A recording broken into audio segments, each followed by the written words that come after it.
ఈరోజు దేవుని వాగ్దానం. ప్రకటన గ్రంథము 2వ అధ్యాయం 10వ వచనం. నేను నీకు జీవ కిరీటమిచ్చెదను, నేను నీకు జీవ కిరీటమిచ్చెదను.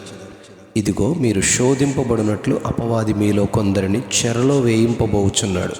10 దినములు శ్రమ కలుగును, మరణము వరకు నమ్మకముగా ఉండుము. నేను నీకు జీవ కిరీటమిచ్చెదను.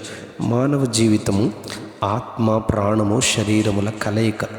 దేవుడు మానవుని సృజించినప్పుడు నేలమంటితో నరుని నిర్మించి వాని నాసికారంధ్రములలో జీవవాయువును ఓదగా నరుడు జీవాత్మ ఆయనని దేవుని వాక్యం చెప్తూ ఉంది. దేవుని పోలికలో చేయబడిన మానవుడు దేవుని ఆజ్ఞను అతిక్రమించి తినవద్దని తనకు ఆజ్ఞాపించబడిన వృక్ష ఫలములను తిని ఆజ్ఞను అతిక్రమించి పాపము చేసి దేవుని ఉగ్రత ఆయన కోపమునకు గురి అయి శపించబడ్డారు.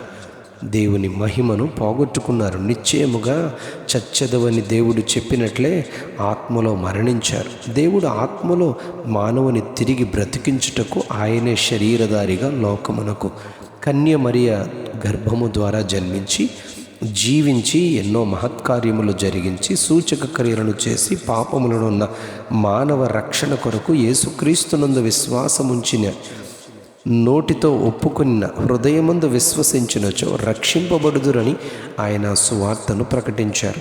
విశ్వాసము ద్వారానే రక్షణ, విశ్వాసము ద్వారానే నీతిమంతులుగా తీర్చబడుట, విశ్వాసము లేకుండా దేవునికి ఇష్టలయ్యుండుట అసాధ్యమని ఆయన ప్రకటించారు. ఒక వ్యక్తి ఆత్మలో దేవుని యొక్క ఆజ్ఞలను, కట్టడలను నెరవేర్చినప్పుడు, అనుసరించినప్పుడు దేవుడు అనుగ్రహించు బహుమానములను, ఎన్నో ఆశీర్వాదములను ఆయన అనుగ్రహిస్తారు. ఈ ఆత్మీయ దీవెనలను, బహుమానములను ఆయన కిరీటముగా ప్రకటించారు. కిరీటము కేవలము విజయమును పొందుకున్న వారే పొందుకుంటారు. కిరీటమును కేవలము రాజులే, రాకుమార్తెలే పొందుకుంటారు. అయితే ప్రభు అయిన యేసుక్రీస్తు వారు కిరీటమును పొందుకునే వారికి అర్హతలను పరిశుద్ధ గ్రంథంలో ప్రకటిస్తున్నారు. ఎన్నో కిరీటాలను ప్రభు ప్రకటిస్తూ ఏ అర్హత, ఏ కిరీటాన్ని ఇస్తుందో పరిశుద్ధ గ్రంథ ఆధారంగా మనం ధ్యానిద్దామా? మొదటిది, ఈరోజు మన ధ్యాన వాక్యం ద్వారా జీవ కిరీటాన్ని ఇస్తానని ప్రభు ప్రకటించారు. ఈ కిరీటం పొందుకొనుటకు క్రీస్తు ప్రభువారి నిమిత్తము కలిగే దూషణ, అందుకు కలిగే శ్రమలకు భయపడక ఆ శోధనలో 10 దినములు శ్రమ కలిగినను చెరలోనున్న నమ్మకముగా మరణము వరకు ఉన్నట్లయితే జీవ కిరీటాన్ని ఇస్తానని ప్రభు ప్రకటించారు. శ్రమలో ఆయన కొరకు నమ్మకముగా ఉన్నవారికి జీవ కిరీటం ఇయ్యబడుతుంది. రెండవదిగా 2వ తిమోతి 4:8 ప్రకారంగా సువార్త పనిలో శ్రమపడుచు సంపూర్ణంగా పరిచర్యను జరిగిస్తూ మంచి పోరాటము పోరాడి పరుగును తుదముట్టించి విశ్వాసమును కాపాడుకుని వారికి నీతి కిరీటం ఇవ్వబడుతుంది. నీతి గల న్యాయాధిపతి అయిన ప్రభు వారికి నీతి కిరీటాన్ని ఇస్తారు. మూడవదిగా 1 పేతురు పత్రిక 5వ అధ్యాయం 4వ వచనం. క్రీస్తు ప్రభువారి రక్తము చేత విమోచింపబడి రక్షించబడిన వారిని సంఘము అని ప్రభువు ప్రకటిస్తూ ఆ సంఘము అను మందకు మాదిరులుగా నుండి ఇష్టపూర్వకముగా సిద్ధ మనస్సుతో కాపరులను ప్రభువారు గుర్తించి వారికి మహిమ కిరీటాన్ని ఇస్తారని చెప్పారు. 4వదిగా 21వ కీర్తన 3వ వచనంలో దేవుని బలముపై ఆధారపడి దేవుని రక్షణను బట్టి ఎంతో హర్షించు దేవుని పిల్లలకు ఆయన శ్రేష్ఠ ఆశీర్వాదములతో వారిని ఎదుర్కొని వారి తలపై అపరంజి కిరీటముంచుదునని ఆయన చెప్పారు. స్వచ్ఛ కిరీటము ఇచ్చుదునని వాగ్దానం చేశారు.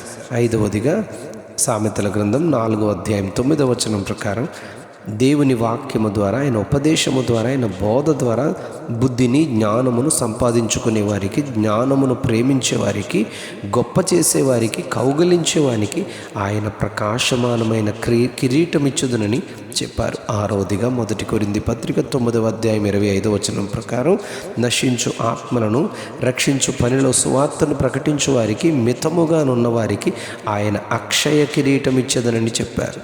అక్షయ కిరీటం అనగా లయము కానిది, పాడైపోనిది, నిత్యము నిలుచు కిరీటము అని చెప్పబడింది. 7వదిగా యెషయా గ్రంథం 28వ అధ్యాయం 5వ వచనం ప్రకారం శేషించిన తన ప్రజలను శ్రమలలో ఓర్చుకొని ఆయన కొరకు నిలువబడు తన ప్రజలకు ఆయన భూషణ కిరీటము, సౌందర్యము గల కిరీటం ఇచ్చేదనని ప్రభు చెప్పారు. ఈ కిరీటములన్నీ ఆత్మలో దేవుని కొరకు నిలువబడు తన ప్రియులకు ఆయన రాజ్యములో, పరలోక రాజ్యములో, నిత్యత్వములో అనుగ్రహించునని వాగ్దానం చేస్తూ ఉన్నారు. ఈ కిరీటముల కొరకు ఆయన సన్నిధిలో నమ్మకముగా విశ్వాసము కాపాడుకుంటూ మాదిరి అయిన జీవితము కలిగి రక్షించబడిన వారముగా దేవుని వాక్యాన్ని ప్రేమించి గొప్ప చేస్తూ జ్ఞానము పొందుతూ నశించు ఆత్మల కొరకై పనిచేస్తూ శ్రమలకు ఓర్చుకుని ఆయన సిద్ధపరిచిన జీవ కిరీటము, నీతి కిరీటము, మహిమ కిరీటము, అపరంజి కిరీటము, ప్రకాశమానమైన కిరీటము, అక్షయ కిరీటము, భూషణ సౌందర్య కిరీటము పొందుకున్న కృప ఆయన మనకు దయచేయునుగాక. Amen, amen, amen. నేను నీకు జీవ కిరీటమిచ్చెదను, నేను నీకు జీవ కిరీటమిచ్చెదను. ఆమెన్.